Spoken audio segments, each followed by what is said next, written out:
The UK government has recently announced to abolish the non-dom tax regime in the spring budget of 2024.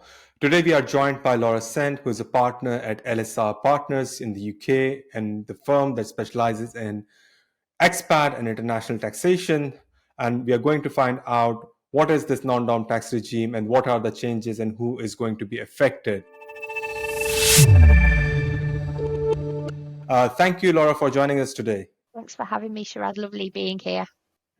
Yeah, so Laura, can you give us a brief background about the non-dom tax regime and what are these recent changes that have been announced? Yeah, of course. So in terms of kind of UK taxes, and when we're looking at expatriates and people moving into and out of the UK, we have two areas that we need to consider. The first is UK tax residency, which is based upon the statutory residence test and is very much based upon where you are physically present year on year. So you could be UK tax resident one year and not another year, or vice versa. The second element that we need to consider is something called domicile, and that's a longer term concept. So from HMRC's perspective, it's where you consider your true home to be, where you're kind of where you're settled. If you think about it from a mortgage perspective, if you got told you'd only got 6 months left to live, where would you go? Would you go home? And is that inside or outside of the UK?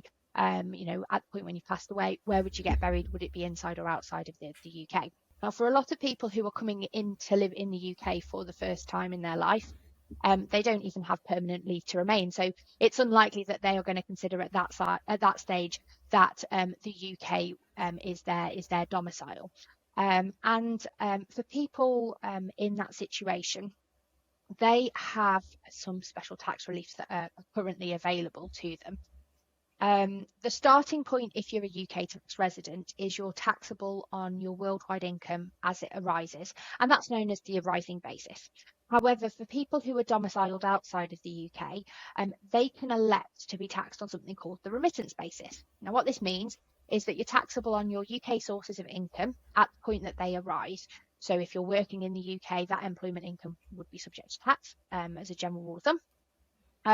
But if you are earning income outside of the UK or realising gains outside of the UK, that can be subject to tax only to the extent that you physically remit that income into the UK. And for a lot of individuals in their first few years, that can be quite an advantageous tax approach to take. There are some costs to it in terms of you would lose your personal allowance and you lose your annual exemption in terms of capital gains tax. However, a lot of people who choose to take or to elect to take the remittance basis are kind of higher or additional rate taxpayers. Their employment income levels are so high that they're actually not entitled to a personal allowance anyway. So it feels like there's not too much cost. And as I say, for the first 7 years, that's the only costs. Once you've been in the UK for 8 years or more, then there can be additional remittance basis charges, etc. And by the time you've been in the UK for 16 years out of 21, then you would be considered deemed domicile from HMRC's perspective. But it's at the moment it's quite a tax advantageous scheme that's available for people who are not domiciled in the UK. Okay, and can you also suggest in your experience, like what are the type of investors or people who are best positioned to take advantage of this tax scheme? Is it mostly foreigners who are coming to the UK, or is it also something available to the Britishers who have moved abroad and then they're temporarily moving back? So who is the most, in terms of beneficiary of this tax regime? Yeah. So from a UK tax perspective, there is something called deemed domicile. And in 2017, I think the rules changed. So you would be considered deemed domicile if you had been tax resident for 15 out of the 20 tax years prior to the tax year being considered. Or alternatively, you would be considered deemed domicile if you were born in the UK to a UK domiciled father, assuming born in wedlock, or mother if you were born out of wedlock. So for people who were born and raised in the UK by British parents, even if they've been outside of the UK for a prolonged period of time, by the time they came back into the UK, they would automatically be considered domiciled from HMRC's perspective, which would mean that automatically they would only be taxable on the arising basis. They'd be taxable on their worldwide income. So any tax planning that would be needed to be undertaken in advance of arrival in the UK. Thank you.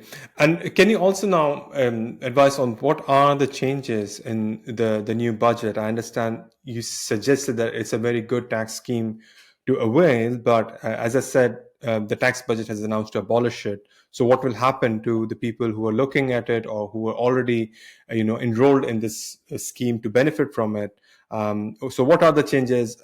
Who is going to be affected, and what would be the effects? I think for starters, it came into play a little bit sooner than we were anticipating. I know that the Labour government were making quite a lot of noise about this was something that they were planning on introducing or abolishing if they were to get into power. So it was quite a surprise that the Tories introduced it in advance of that.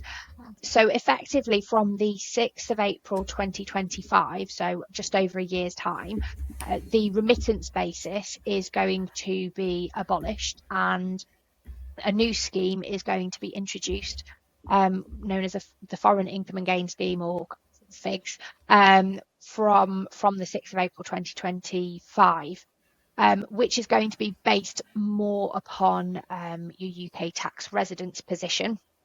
So for people who have been long-term non-resident and considered like new arrivals to the UK, then they're for the first 4 years of UK tax residence, then there would be no income tax or capital gains tax obligations arising on overseas income and gains for those first years, irrelevant of whether that money is brought into the UK or not. It's just not going to be taxable. I think things that aren't so clear is, you'd mentioned about people who effectively nowadays would be deemed domicile in the UK. I don't think there's any kind of clarity from the government's perspective at this time, whether people who have been out for 20 odd years but were born in the UK, whether they would be able to take advantage of this new scheme. But I think their anticipation is that it will encourage people, to come to the UK because for 4 years, well, hey, you don't have to pay tax on your overseas income and gains. But I think it's also designed to encourage people to bring that money into the UK, to spend it, to invest, and then I guess at some point in the future to be making money that's going to be subject to tax. So that's kind of the overall change that's going to be happening.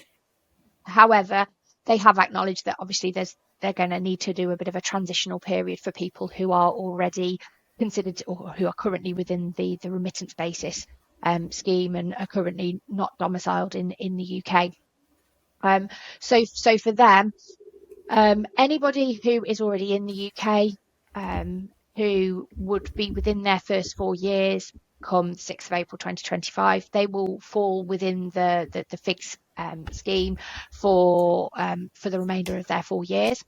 For anybody who would not meet the criteria to fall within that scheme, whether it's that they've been in the UK for more than the 4 years, or I guess people who maybe haven't met that 10 years of consecutive non-residence in advance, for the 2025-26 tax year, HMRC are only going to look to tax 50% of your overseas income and gains. Once again, the information is a little bit sparse at the moment, so we don't know whether that's going to be, we don't know whether it's going to be people who have at some point been within claiming the remittance basis, or whether they would need to claim the remittance basis for the 24-25 tax year in order to be eligible for it.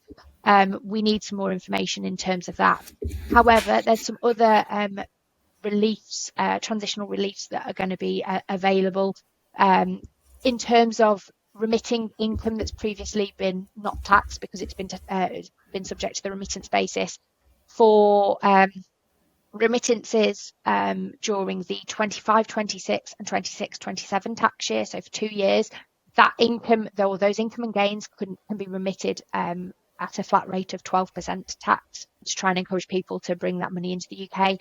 Also for people who have assets that they've held for a period of time, like overseas assets for a period of time, who sell them after the 6th of April 2025. HMRC are suggesting that they'll allow a rebasing to the 6th of April 2019 in terms of kind of calculating the gain. So you're not having to look potentially back many, many years on that. And also with offshore trusts that currently have a very advantageous tax benefits in the UK, those benefits will be stopping post the 6th of April 2025. But for income and gains that have kind of been incurred up until that point, then they will still kind of be protected unless I believe the money is taken out of the funds. Of the trusts even. Yeah, thank you for giving us that comprehensive overview. So my last question would be that people who are potentially being in a position to be affected by this change, what are some potential next step advice that you would give to people, like what they should be doing in order to navigate these changes to the best that they're least affected or most compliant when it comes to the HMRC regulations? So I suppose for people who are currently being taxed under the remittance basis, it would be worth reaching out to make sure that you're doing the best thing for you. I know there are a number of people who, when they arrive in the UK, they only intend on staying in the UK for a small number of years. The remittance basis works for them. And then maybe a few years down the line, they realise, actually, we like it in the UK, we want to stay. And we are looking at buying a house. So therefore, we need to realise some assets that are held outside of the UK. So for people who possibly are in that situation at this precise moment in time, there's probably some merit in thinking about whether maybe there's some planning opportunities in terms of choosing to maybe remit that income at the point when HMRC are applying a lower rate of tax. For some people, and I have already spoken to some clients who previously might have been realising massive gains, were planning on intending on utilising the remittance basis to get an optimal tax position, and that will no longer be applicable to them. So hopefully it won't particularly apply, but there is a possibility that for people like them, they may even consider relocating from a tax planning perspective. In terms of that, I mean, that's a whole other kind of podcast really, but in terms of that, there are things to be aware of in terms of relocating outside of the UK. You can't kind of relocate for 1 year and think, if you've been in the UK for a period of time, you can't just relocate for the 1 year and kind of get rid of that capital gains tax liability and then come back. So there's probably some plenty of planning considerations, I would say, coming up in the next couple of years. Well, thank you, Laura, for your time. It was a very helpful session. Yeah. No worries. Thanks for having me. Yeah, welcome. So that's the end of today's session. And if you want any help with your navigating of your non-dom status or anything related to expat taxes or HMRC related issues, you can reach out to me or Laura. The links will be in the description below. And if you want us to help you with international relocation, moving to Dubai, to getting, making sure that your UK non-tax residency is being covered, feel free to reach out. Again, the links are in the description below, and we will see you in the next video.